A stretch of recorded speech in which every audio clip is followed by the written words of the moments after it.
What's going on YouTube?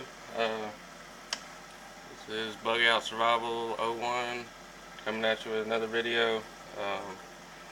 Doing a review on this Ontario knife that I recently picked up. I got it on eBay for $65.99, I believe. Bought it, shipped it. I've taken it out about three or four times, just doing a standard gear test, I guess, just testing out gear and whatnot out in the woods. Staying out there one night, and it's been on its, I think it was the last time was its third or fourth trip out there, one or the other. And it's held up pretty good. I've sharpened it one time since I bought it, and that was pretty much it. It came pretty sharp. It wasn't real sharp. It wasn't, you know, it would cut paper, but not as good as I wanted it to. But by the time I got done sharpening it, it turned out pretty good and be a good knife. Anyways, let's go ahead and start on this. This is Ontario RD9 Bush model. It's got the two snaps here. I guess I bought this in 2014, about a couple months ago. The earlier models only had one snap, and I believe it was Velcro. A lot of people complained about it, you know, and I don't blame them, because if you're out there in the woods and say it's snowing or something, that Velcro gets stopped up. Nothing Fancy did a review on the same knife, and I think he may have had a different model of it, but same basic knife basically. But he was talking about that Velcro being just a bad idea. So they replaced it with these snaps, and they got two of them, because with just one it tended to move around a lot. So with two on it, it moves a little bit, but I mean, it ain't too bad. Anyway, you got these two snaps. On the front here, you got a pocket. I just keep a fire starter. I don't remember who makes this. Bought this at Academy for $20. Strike Force flint and steel, I guess, or ferrocerium rod. I ain't gonna spark it up, but basically know what that does. And it's got the steel already on this part, so you ain't got to use your knife blade. The back end, it's got a little pocket, not watertight, but it has these little wet fire starters in here, and I actually used one last time I was out, and I didn't make a video of it. I should have, but I actually used to have two of them in there, but they work really good. They burn for probably about, I don't know, 8 to 10 minutes. They're just really difficult to get out of there. When there's two of them in there, it's real hard to get it, because they get packed in there pretty good. That snaps on right there. It's really good fire starter. I've used this thing a bunch of times. I've had this thing for probably about 7 years, and you can kind of see a little bit of wear on it, but it's still got a lot of life left in it. It's about 7 years old, I want to say. Got a little key ring on it. Pretty much it with that. Down here, I've got my Smith Stone knife sharpener. Just a standard $14 Walmart knife sharpener, diamond stone. I just wrapped it on here with some paracord. It stays on there. I haven't had it. It stays on there pretty tight, and I ain't had it fall out yet. And I carry this knife on my back, like Prepare My 101. He did a scout video. And basically it's got these molly straps on the back side of it, and I would just run my belt through these molly straps and stick it on my back side like that, and it worked pretty good. It's the most comfortable way to carry this big knife. I'm not a big fan of carrying it, you know, like that or whatever. just bouncing up off your leg all the time, and when you're bending down making a fire or something, it kind of just gets in weird positions. But it works best right here. I did just notice this on my last time out. I broke the little snap piece for this front pocket, but it still locks up pretty good. Just a little weaker now because this one broke. I guess I'll have to replace that soon. I might do a how-to video on that, but that's got to come off. Anyway, got my knife sharpener. Just wraps a paracord. I think it's like 6 foot of paracord or something like that. I don't even know. It might not even be that much, but just a little bit of paracord, enough to make a bow saw with. It's got the MOLLE compatible straps back here. You can run it through your MOLLE straps. I usually run this on the outside of my bag.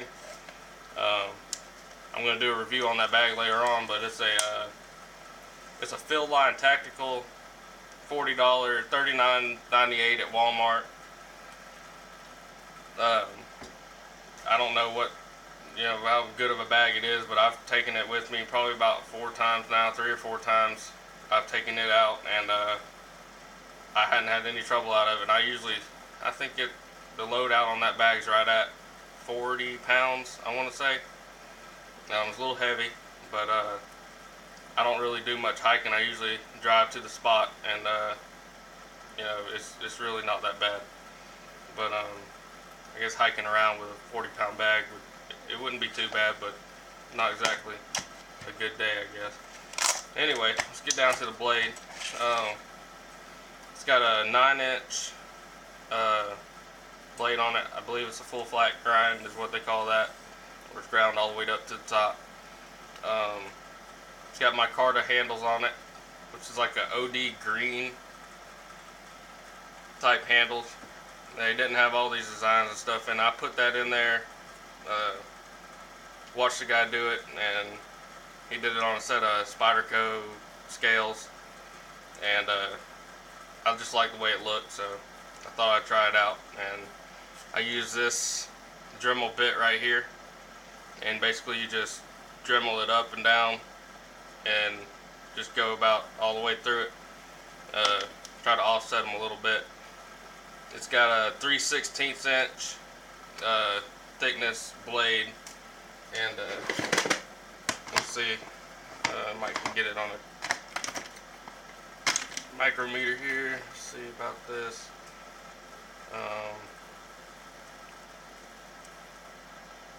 Alright, I'll do a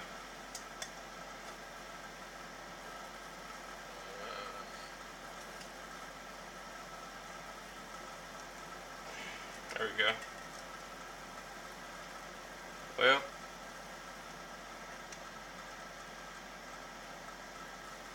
it is just shy of 3/16 of an inch. It's actually coming out to be 11. Hang on. 11 64 of an inch.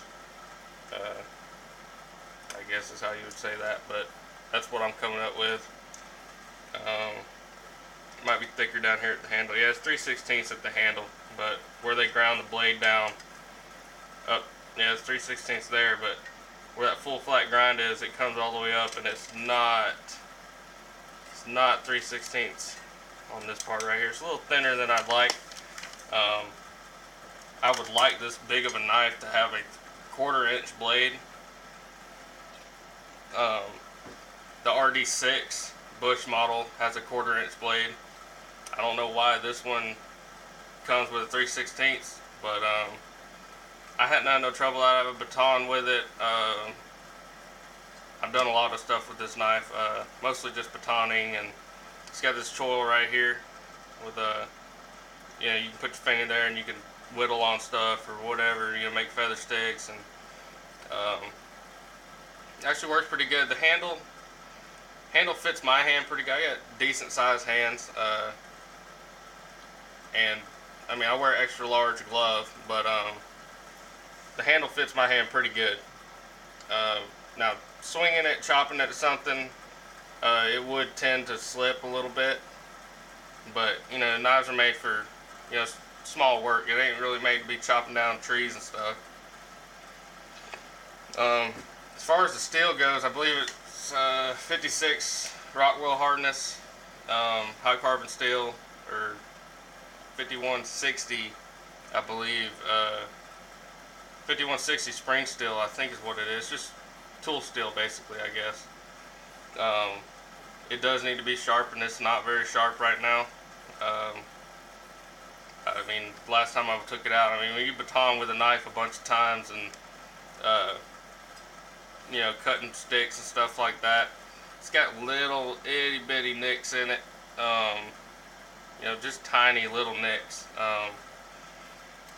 It ain't bad, but I mean, it cut through that cardboard. I don't know, it would not cut through paper right now, I don't believe.